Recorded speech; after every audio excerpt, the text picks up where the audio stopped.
नमस्कार मंडळी, माझ्या चॅनलमध्ये तुमच्या सगळ्यांचं पुन्हा एकदा स्वागत आहे. महाराष्ट्रातील मोहटादेवी मंदिर हे स्थान फक्त एक मंदिर नाही, तर हजारो भक्तांच्या विश्वासाचं केंद्र आहे. लोक म्हणतात, इथे जो खऱ्या मनाने येतो ना, त्याला देवी कधीच निराश करत नाही.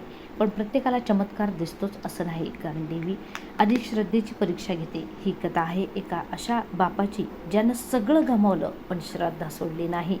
अहमदनगर जिल्ह्यातील एका छोट्याशा खेड्यात गणेश नावाचा शेतकरी राहत होता. साधं आयुष्य, थोडी शेती, घरात पत्नी आणि एकुलती एक मुलगी आर्या. आर्या जन्माला आली तेव्हा सगळं घर आनंदाने भरून गेलं. पण काही महिन्यांनी लक्षात आलं की इतर मुलांसारखी नाही. ती बोलत नव्हती, चालत नव्हती आणि दिवसेंदिवस तिची तब्येत खालावत चालली होती. गणेश आणि त्याची पत्नी डॉक्टरांकडे गेले. शहरातील मोठ्या हॉस्पिटलमध्येही दाखवलं, पण डॉक्टरांनी निराशाजनक उत्तर दिलं, हा आजार कठीण आहे, पूर्ण बरा होणं अवघड आहे. तो दिवस गणेशच्या आयुष्यात काळा दिवस ठरला. घरात शांतता, पत्नी रोज रडायची आणि गणेश आतून तुटत चालला होता. पण तो बाहेरून मजबूत राहण्याचा प्रयत्न करत होता. काळ पुढे सरकत होता, पण आर्याची स्थिती अजूनच गंभीर होत चालली होती. ती अंथरुणालाच खिळून राहिली होती. एक दिवस गावात जत्रा भरली होती. तिथे एक वृद्ध साधू आले. लोक त्यांना खूप मान देत असत. गणेशही मनातलं दुःख घेऊन त्यांच्याकडे गेला आणि साधूंनी काही न विचारता गणेशकडे पाहिलं आणि म्हणाले, तुझ्या मनात खूप वेदना आहेत, पण उपाय अजून संपलेला नाही. गणेश थक्क झाला. माझ्या मुलीला वाचवा बाबा, मी काहीही करायला तयार आहे, तो रडत म्हणाला. साधूंनी शांतपणे उत्तर दिलं, तू मोहटादेवी मंदिरला जा, पण लक्षात ठेव, देवीकडे फक्त मागायला जाऊ नको, स्वतःला पूर्णपणे अर्पण कर. गणेशने दुसऱ्याच दिवशी निर्णय घेतला. तो आपल्या मुलीला घेऊन पायीच निघाला. प्रवास सोपा नव्हता. उन्ह अंगावर पडत होती, पाय दुखत होते, खिशात पैसे नव्हते, पण मनात एकच आशा होती, आई मला वाचवेल. पहिल्या दिवशी त्यांना नीट अन्नही मिळालं नाही. दुसऱ्या दिवशी मुलीची तब्येत आणखी बिघडली. पत्नी घाबरली, आपण परत जाऊया, ती म्हणाली. पण गणेश ठाम होता, हा शेवटचा मार्ग आहे, आता मागे फिरणार नाही. तिसऱ्या दिवशी ते मंदिरात पोहोचले आणि मंदिरात पाऊल टाकताच गणेशच्या डोळ्यात पाणी आलं. एक वेगळीच ऊर्जा त्याला जाणवत होती. घंटांचा आवाज, अगरबत्तीचा सुगंध, सगळं वातावरण दिव्य होतं. तो देवीसमोर बसला आणि मन मोकळं करून रडू लागला, आई मी हारलो आहे, आता तू शेवटची आशा आहेस. त्याने 11 दिवस उपवास, सेवा करण्याचा संकल्प केला. पहिले काही दिवस खूप कठीण गेले. गणेश मंदिर साफ करायचा, भक्तांना मदत करायचा आणि रात्री देवीसमोर बसून प्रार्थना करायचा. पण आर्याची स्थिती बदलत नव्हती. गावातील काही लोक त्यांची थट्टा करू लागले.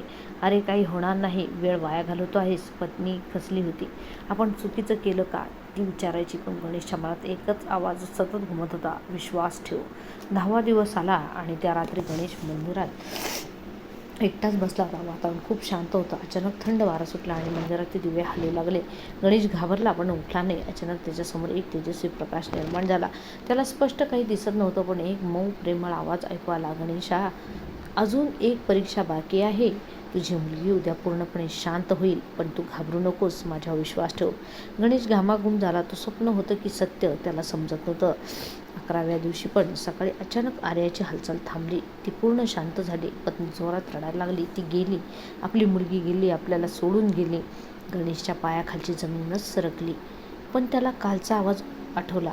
त्याने डोळे बंद केले आणि हळू आवाजात म्हणाला, आई ही तुझी परीक्षा आहे, मी हार मानला नाही. तो आर्याजवळ गेला, तिच्या डोक्यावर हात ठेवला. जय मोहटादेवी. क्षणभर काहीच घडलं नाही. मंदिरात सगळे शांत उभे होते आणि अचानक आर्याने हळू श्वास घेतला. तिचे डोळे उघडले. ती उठून बसली. सगळे थक्क झाले. पत्नी धावत आली, मुलीला मिठी मारली. गणेशच्या डोळ्यातून अश्रू थांबत नव्हते. तो देवीसमोर नतमस्तक झाला. त्या दिवसानंतर गणेशचं आयुष्य पूर्णपणे बदललं.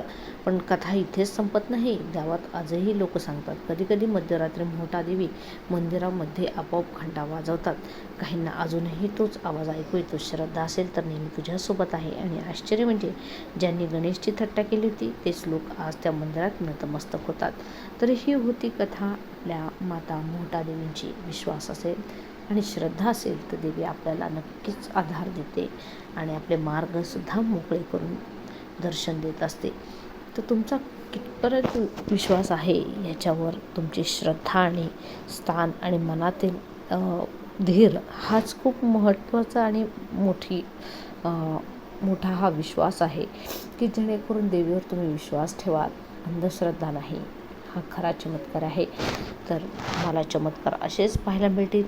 तर त्याच्यामुळे तुम्ही माझ्या अश्विनी स्टोरीज वर्ल्ड या माझ्या यूट्यूब चॅनलला लाईक, शेअर, सबस्क्राईब करायला मात्र विसरू नका. भेटूया नेक्स्ट व्हिडिओमध्ये लाईव्हमध्ये लवकरच. तोपर्यंत सर्वांना धन्यवाद. जय मोता देवी माता.